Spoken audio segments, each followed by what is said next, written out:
15 বছরই তার সাথে আমার ফিজিক্যালি সম্পর্ক হয়েছে। 15 বছর সম্পর্কতে 15 বছর আমরা একসাথে থাকা খাওয়া সবই, মানে আমাকে স্ত্রীর পরিচয়ে রাখছে। দীর্ঘ 15 বছর তৃতীয় লিঙ্গের শাহিনার সঙ্গে সংসার করেছেন এক যুবক। সে কি সংসার? যেন ভালোবাসায় ভরা এক গল্প। তবে গল্পের শেষ পরিণতি জানলে হয়তো কষ্ট পাবেন। শাহিনা হুইলচেয়ারে বসে পানি বিক্রি করতেন। জীবন সংগ্রামে কখনো কখনো ভিক্ষাও করতে হতো।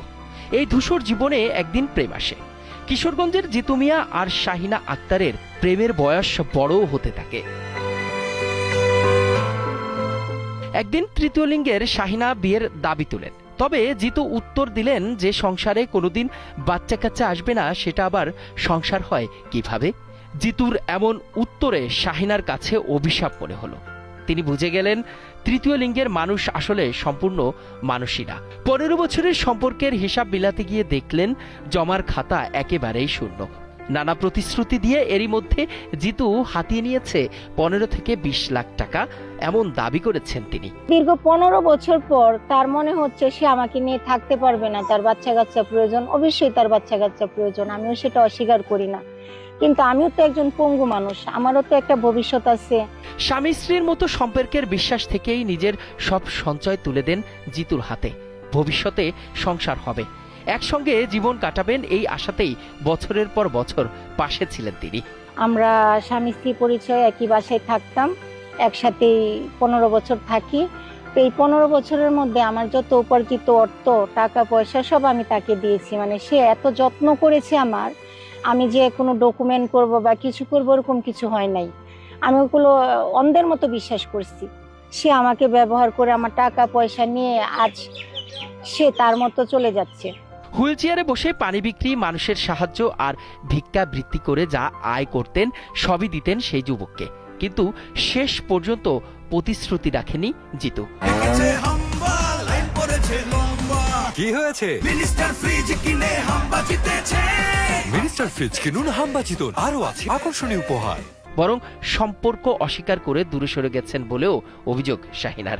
আমি বিক্রি করেছি, আমার যেহেতু দুইটা পা নাই, আমি প্লাস্টিকের পায়ে এখানে আসছি, আমি হুইলচেয়ারে চলাফেরা করে আমি বিক্রি করি, এবং কি যে উদ্যান পার্কে পানিও বিক্রি করি, আমি দুইটাই করি।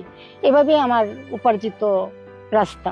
আমার দেনা পাওনা যা ছিল তা হিসাব করে আমাকে দিয়ে তার মতো সে চলে যাবে, কিন্তু না, সে সেটা করবে না। সে অস্বীকার করে, সে আমার কাছ থেকে কোনো টাকা পয়সা খায় নাই, বরং আমার উপরে এখন ব্লেম দিচ্ছে আমি নাকি তার উপার্জিত কামাইয়ে চলাফেরা করছি। কিন্তু আমি যে এলাকায় থাকি ওই এলাকার মানুষগুলো বলবে যে আমি তার কামাই খাইছি না, সে আমার কামাই খাইছে। শাহিনা ঠিক করেছেন তিনি অন্যায়ের প্রতিবাদ করবেন।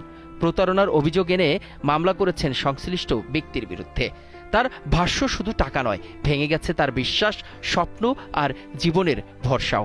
হ্যাঁ, মামলা হয়েছে। ধর্ষণ মামলা হয় নাই, যেহেতু এটা নিজে দুই পক্ষ থেকেই ছিলাম, তো সেটা নাই, কিন্তু ওই যে মারধরটা যে করছে সেটার আর টাকা পয়সা আত্মসাৎ নেই। 15 বছরই তার সাথে আমার ফিজিক্যালি সম্পর্ক হয়েছে, কিন্তু সেটা সে এখন অস্বীকার করে। সে বলে না, তার সাথে আমার এরকম কিছু হয় নাই, এটা সেটা। মানে আমার কথা হচ্ছে কি, চোরে বাঁচার জন্য কত কথাই বলে। পুলিশ আসছিল, তারা মনে হয় চার্জশিট জমা দেবে। ওরা চাচ্ছিল ওকে এখনই অ্যারেস্ট করার জন্য। আমি বলতেছি যে না, ওকে এখান থেকে অ্যারেস্ট করব না, ওর সাথে যে বাকি আসামি আছে তার গ্রাম থেকে আমি তাকে আনব। সমাজের মূলধারা থেকে অনেকটাই বিচ্ছিন্ন তৃতীয় লিঙ্গের মানুষ। তাদের জীবনে নিরাপত্তাহীনতা আর প্রতারণার ঝুঁকি বরাবরই বেশি। মানবাধিকার কর্মীরা বলছেন সম্পর্কের নামে অর্থ হাতিয়ে নেওয়া কিংবা প্রতারণার অভিযোগগুলো গুরুত্ব দিয়ে তদন্ত হওয়া খুবই জরুরি। শাহিনা এখনো বিশ্বাস করতে চান তার জীবনে প্রেম এসেছিল, কিন্তু জিতু তা সস্তায় বিকিয়ে দিয়েছেন। এখন শাহিনার একটাই প্রত্যাশা, জিতুর বিচার হোক। তিনি চান তার মতো তৃতীয় লিঙ্গের আর কেউ যেন ভালোবাসার নামে এমন প্রতারণার শিকার না হন। ইখলাস রহমান, কালের কণ্ঠ।